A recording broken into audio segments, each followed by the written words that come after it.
Thank you very much for inviting me to speak, and it's very helpful that Maria went first because she's already addressed, I think, some of the key points of how memory has developed within Russia and some of the institutionalizations that has taken place in the Russian Federation through law, through cultural initiatives, through control of the educational curriculum. And what I want to emphasize is that all of that has a foreign policy dimension, which is particularly evident if you look at the 2023 foreign policy concept that the Russian Federation released. In there, the country's leaders speak about the protection of the historical truth globally and to protect Russian compatriots from disinformation about history. And it's, I think, really worth taking the time to read that document in detail because we get a better understanding of the mindset through which the leaders of the Russian Federation approach the topic of the falsification of history that is taking place across the globe from the Kremlin's perspective. And one point I want to emphasize, because it links so nicely with the title of the panel today, is the emphasis on Russia's role in decolonization. It's something that, if we look at Europe, is not particularly relevant, but if you look at African discourses about Russian history and about how the war in Ukraine unfolds, this emphasis on decolonization is extremely successful. And that's the first point I would like to emphasize, because it speaks to the failure of the West to address those countries in the global South and to offer them a viable alternative to what the West thinks is the right way forward. And what Russia can do is to reconnect with the Soviet tradition of anti-imperialist commitment, which still seems very credible to leaders of nations where France has withdrawn over the last couple of years, leaving an enormous void. And I think that is important also for the context of the war in Ukraine, because it's a question of global authority and what the global thinking is about what the appropriate action is in Ukraine. And that very closely links to a revision of Cold War history that we are seeing particularly addressed at countries in the global South. So what Russia is doing is basically telling a history of Western interventionism that stretches from Afghanistan to Iran to Kosovo, to Iraq, to Kosovo and to Ukraine, and thereby turning around who is actually guilty of the war in Ukraine, and by embedding it in a global history that can be extremely well communicated to audiences further away than Europe. So I think, first point, we have to look beyond the immediate neighborhood to understand the global battle for solidarity and for what is seen as being the right interpretation of history. And the point for me is it's partially also the failure of the West to offer an alternative and to also be credible about its historical narratives in our own countries. And that's my second point. So Germany, also in the title, is of course a particularly attractive target for Russian memory initiatives. Potentially, there's something like 4 to 5 million compatriots. Lavrov would speak about 6 million Russians. Of course, these are not Russians, but that would be the language that comes from the foreign ministry, who would be potentially loyal to interpretations of history that align with the Kremlin's view. And I think the emphasis on Germany is really important because it's quite a fascinating case of transnational memory, given how the histories between the Russian Federation, the Soviet Union, and Tsarist Russia and Germany have developed over the centuries. And we have an ERC project, which I'm leading at ZOiS, and together with my postdoc, Jakob Matevosyan, and a PhD student, Sophia Winkler, we did quite a lot of work investigating the targets of memory politics coming from Russia. We did, on the one hand, a survey among Russians in Germany, first and second generation Russian migrants and their attitudes on history. And we also did quite a number of in-depth interviews. And I want to just very briefly kind of share a few of the highlights, and we can go into detail as part of the discussion. So the first thing that comes from the survey, where we interviewed 500 people with a migration background from Russia and around 1,600 people without such a background living in Germany, to have a comparison. Is it actually that Russians look differently at history, or do they just share some of the kind of grievances that people have in East Germany, for instance, and have very similar attitudes about history? And the first point that kind of we looked at in greater detail is associations with World War II, since that is the kind of sacred element of Russian history these days. We see a couple of important differences that I would like to emphasize where the Russian memory initiatives don't travel into the German memory culture. The one is the emphasis on victims, which people who live in Germany and have a Russian migration background would mention first. That goes pretty much, or is in certain tension to how Russia would like to think about World War II memory. Nevertheless, especially among the older ones, 50 plus, 55 plus, no offense to anyone in the room, We see that this emphasis on sacred memory, however, the sacred victory that needs to be defended, has a certain popularity. It's a sanitized view on the victory that prevails among the elders, but the research that we did is intergenerational, so we've got a parent and a child. The parents who share these very sanitized views on history are not particularly successful at transmitting that to their children. So we see that the counter discourses on memory that are being created through the German educational system, for instance, manage to kind of suggest counter narratives. However, what is important, we also did kind of modern survey technique experiments. When you prime respondents with the wrong information about World War II history, they become much less supportive of Ukraine, be it weapon deliveries, be it sanctions on Russia, be it Ukraine continuing to fight. So history clearly links with political attitudes, especially among those with a migration background from Russia, if you provide them the right or wrong kind of history.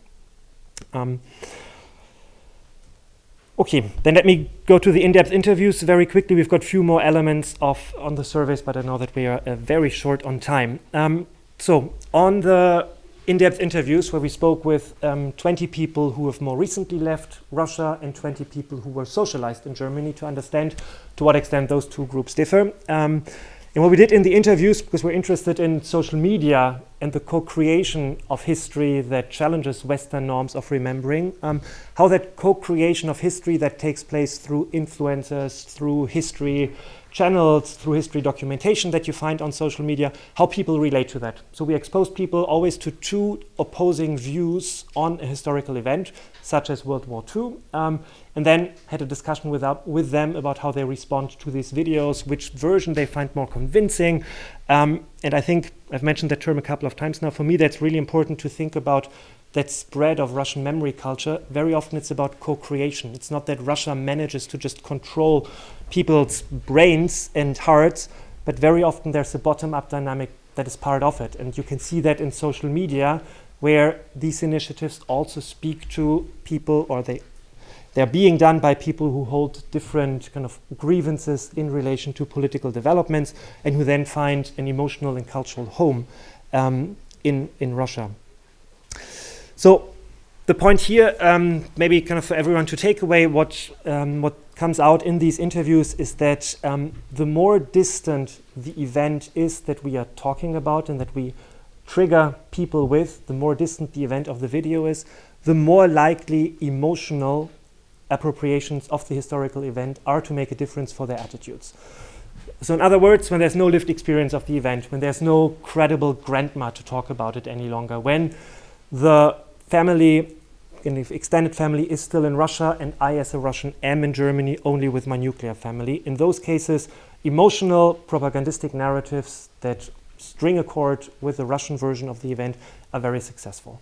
These people kind of reiterate them and also start to be very defensive about such historical lessons. And I think that to a certain extent is maybe less surprising, because this distance, and we know this from the integration literature on migration in general, the distance to the homeland increases the longing for the homeland. So the second generation is much more likely to embrace propagandistic narratives about World War II, and also to be very frustrated about how the war, the Second World War, is being narrated here in Germany.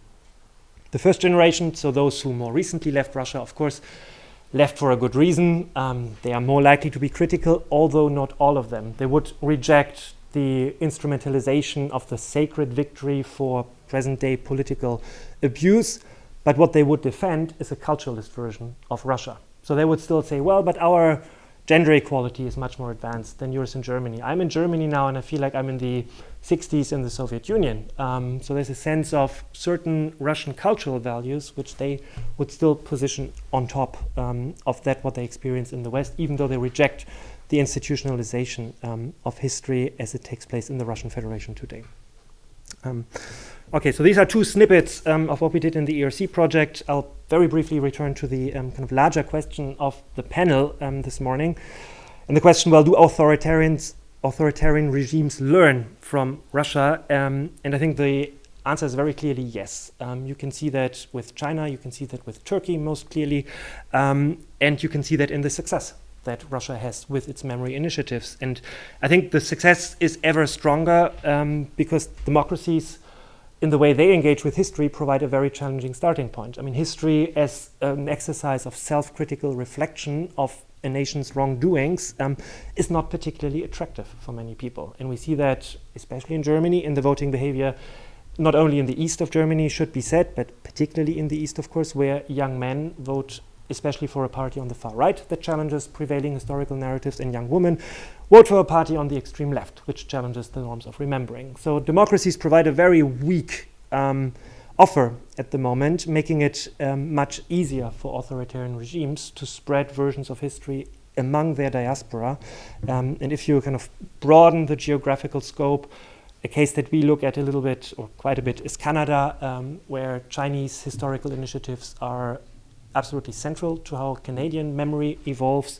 In Germany, the Turkish community, of course, is of importance itself. The second point, I think, is that much of the kind of centers of gravity in how the European Union loves to remember its European history of World War II is receding ever more in the distant past. People have ever less knowledge about it, and in a Europe that has become much more diverse than in the 70s and 80s, the moral imperative of World War II is just no longer traveling, especially to young people. So the alternative that is being offered from an agent such as the Kremlin is very attractive, and especially China and Turkey are looking at it and see the cultural influence as a huge resource to have impact on populations across the globe and simply to destabilize democracies. Thank you so much, Félix. Yes. Yeah, that was another highly interesting presentation, and I was personally very interested to learn about the results of the study you did, and I very much hope many people here in the audience and also online audience would be interested in reading more about it. I suggest you can find it on your website, right? Yes, you can find it on my website. Yeah, you can find. I have plenty of questions, but since I have to restrain myself as well, I'll probably just ask one for now, and it's more a question about understanding. So when you speak about this, people with Russian background in Germany, what was your composition roughly? So say you say 30% descendants of Spätaussiedlers, late, what do you call them in English? People who came... Resettlers. Resettlers. Yeah, late resettlers. 30% those who came in the last, 5 years, 30% someone else. So how would you differentiate between all these groups? Yeah. So in the survey that we did, everyone who was part of that survey was socialized or had so the parental generation, it's a bit complicated. So we have a parental generation who underwent their socialization in the Russian Federation or in the kind of Russian part of the Soviet Union, because that creates a certain kind of condition. If you leave that part of the Soviet Union and come to Germany, you are often considered, you're more likely to be considered a Russian, or you have a biographical link at least to today's Russia.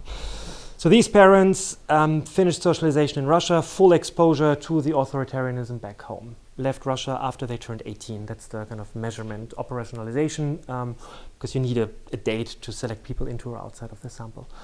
And then everyone who is part of the survey has a child who is older than 18 and was him or herself socialized in Germany in order to be able for us, that's the kind of scientific interest, to take apart the influence of the family and of the institutions where the child grew up, and the peers and media and all things that matter on your political and social attitudes over life.